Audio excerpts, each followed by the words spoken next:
Iran की 3 परमाणु sites Natanz, Fordow और इस्फहान पर अपने B-2 बॉम्बर से भीषण हमला करने के बाद अमेरिकी राष्ट्रपति डोनाल्ड ट्रंप, जो बेहद खुश दिखाई दे रहे थे और इसे गल्फ के शांतिमय भविष्य के लिए जरूरी बता रहे थे, उन्हें जोरदार झटका लगा है। दरअसल ईरान का न्यूक्लियर प्रोग्राम नष्ट हुआ ही नहीं है। ये दावा है पेंटागन का, जो कि यूएस डिपार्टमेंट ऑफ डिफेंस का हेडक्वार्टर्स है। दरअसल अमेरिका के रक्षा मंत्रालय के हेडक्वार्टर पेंटागन ने ईरान की न्यूक्लियर साइट पर किए गए अमेरिकी हमले का प्रारंभिक आकलन किया है, ताकि ये पता लगाया जा सके कि वाकई में ईरान को किस हद तक नुकसान पहुंचा है।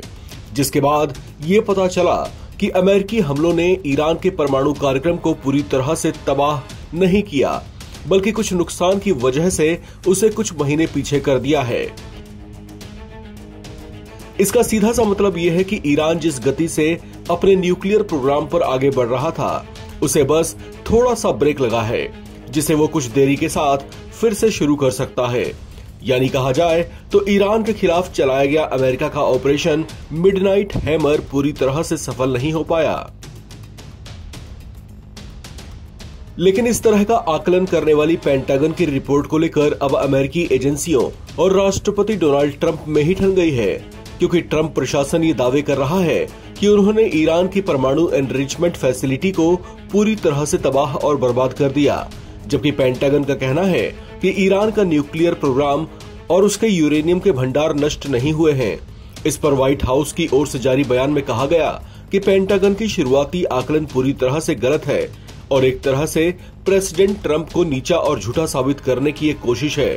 ट्रंप अभी भी अपनी बात पर कायम है और यही कह रहे हैं कि अमेरिका के हवाई हमलों ने ईरान की परमाणु एनरिचमेंट फैसिलिटी को पूरी तरह से नष्ट कर दिया है।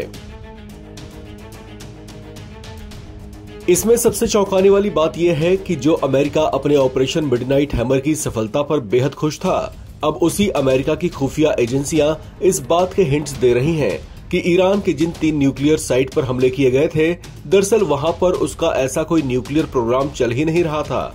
इसका सीधा सा मतलब ये हुआ कि या तो ईरान न्यूक्लियर वेपन नहीं बना रहा था, या फिर उसने पनपते खतरे को भांपते हुए पहले ही अपना यूरेनियम स्टॉक को किसी सेफ जगह पर शिफ्ट कर लिया था। इस तरह से अमेरिकी एजेंसियों और ट्रंप प्रशासन के बीच इस बात को लेकर विवाद पैदा हो गया है, क्योंकि दोनों के अपने अपने अलग अलग दावे हैं।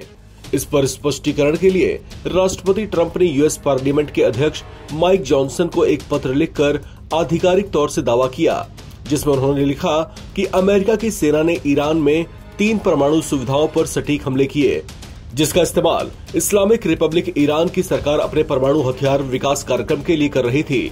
हालांकि अब इस पर बटे हुए 2 दावों से ट्रंप प्रशासन की विश्वसनीयता पर भी सवाल खड़े हुए हैं। इस खबर में फिलहाल इतना ही। बाकी अपडेट्स के लिए आप बने रहें एनबीटी ऑनलाइन के साथ।